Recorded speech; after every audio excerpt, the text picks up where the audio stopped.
Networking, marketing, expansion. That's literally any business anywhere though. That's pretty vague nonsense, you know, like, oh, grow your brand, like, yeah. But where do you really start?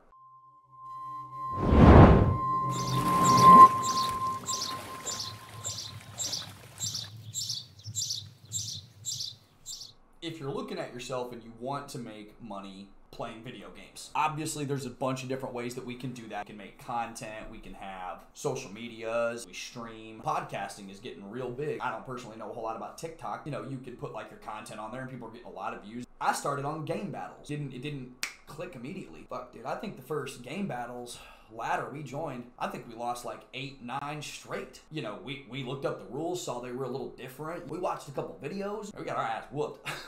We just kept running through it. You know, we played the whole season out. That's how you had to do it back then. We walked up hills both ways. Clipped the footage so we could see, like, where are these guys hitting us from? You know, that's how we had to go back and look at it. Ran out there and just got my ass whooped on game battles for a while. Until we started going on the other side of the ladders. We started getting in the top 64. Then we started making the playoffs in the top 32 for these things, you know. And once we felt like game battles, ladders, and seasons were going in our favor. In my duos ladder, we were like 32-4. We were ranked like 3rd in the country. We finally made the playoffs, and we made like 6th or something like that. You'd get cash prizes for winning seasons, making seasons, or you'd get like these, you'd get like these game battles, like currency, like these credits that you could use for tournaments and things like that. Fast forward a little bit, MLG started working on that whole integration where, you know, we knew what MLG was. They were Major League Gaming. They ran all these big, crazy, awesome tournaments. You know, you'd see them on TV. Then MLG bought game battles and it broke loose, man. When I say the competition skyrocketed, it skyrocketed.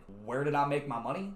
Winning seasons. Winning currency for tournaments, putting that currency into tournaments and winning those. They'd have a tournament of 32 and they would fill up quick. You could go to Call of Duty, you know, Modern Warfare, whatever game you're playing. I mean, they'd even have weird stuff like shotguns and snipers only. And then it might be 15, 20 bucks to get in, or you could use your currency, especially after MLG took it over. The prize was always cash.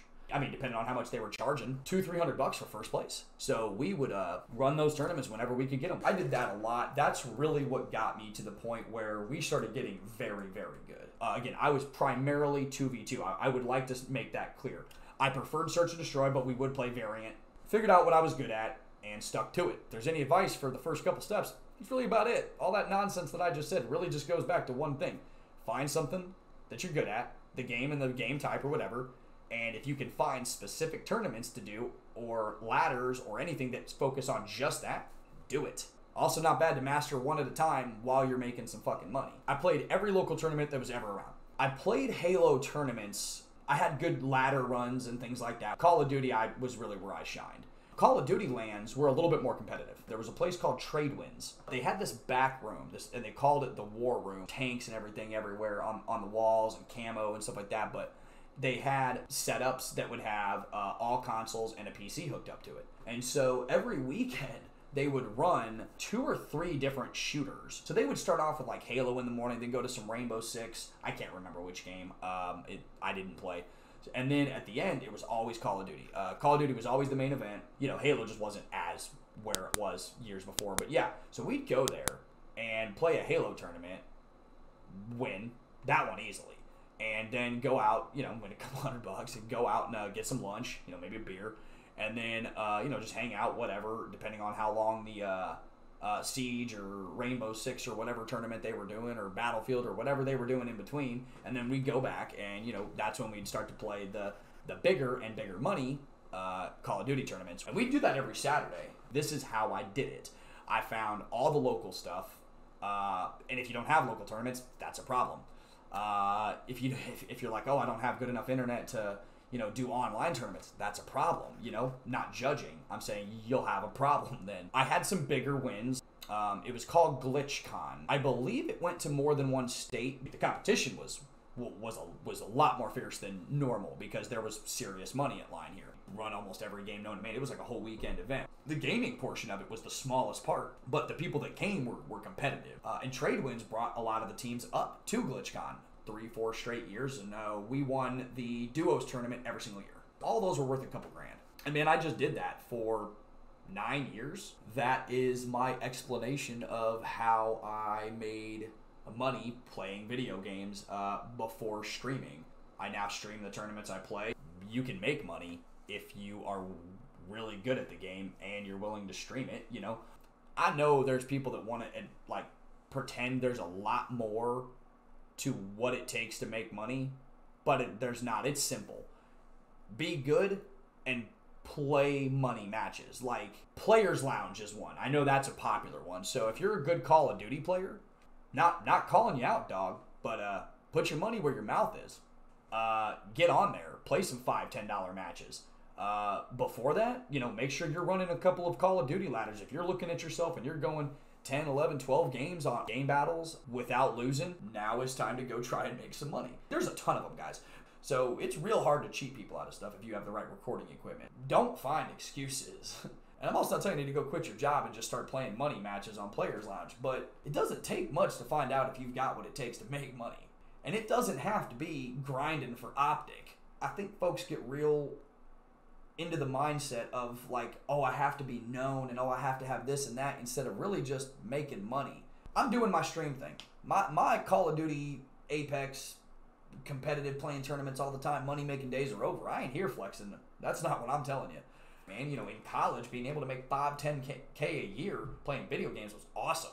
Anybody can do that. There's so many damn tournaments out there. You know, it'd be silly to think that you've got the aspect to make, or that you've got the ability to make money and then not do it. I think everybody that's a pub star wants to tell themselves they can make money.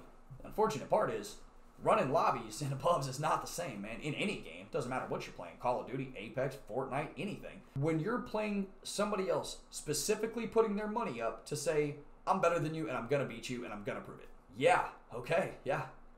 Let's nut up or shut up, you know? See where you're at. Put your money up, play them. That's how you make money. And that's what I did. And I won a lot more than I lost. There's no magical wand or anything to make this happen for you. These content videos and stuff might help if you're streaming. I think too many people tell themselves they can do it. All it takes is a couple rounds out there. Try a couple tournaments. Put your money on that Players Lounge a couple times. You'll find out real quick if you got what it takes. If you win, you got what it takes. If you don't, then you don't.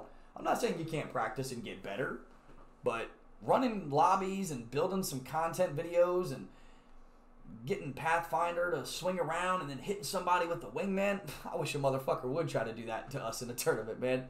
It's good content, you know. I mean, and I think y'all should focus a little bit less on grinding for this or that org. The folks that want to make money or compete should focus on finding the group of people they want to compete with and then putting their money where their mouth is.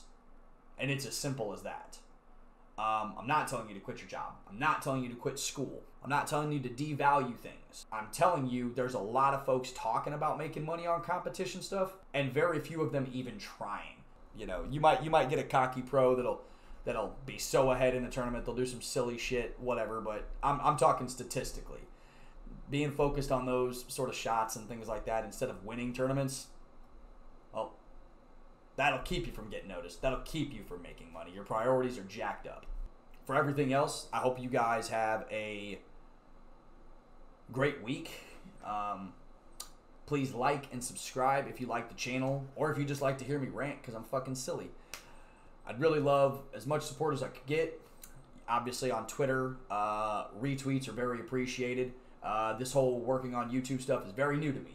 So, you know, a retweet, like, subscribe, that goes a long way for me. I appreciate it, and Swanny's out. Y'all be good or be good at it.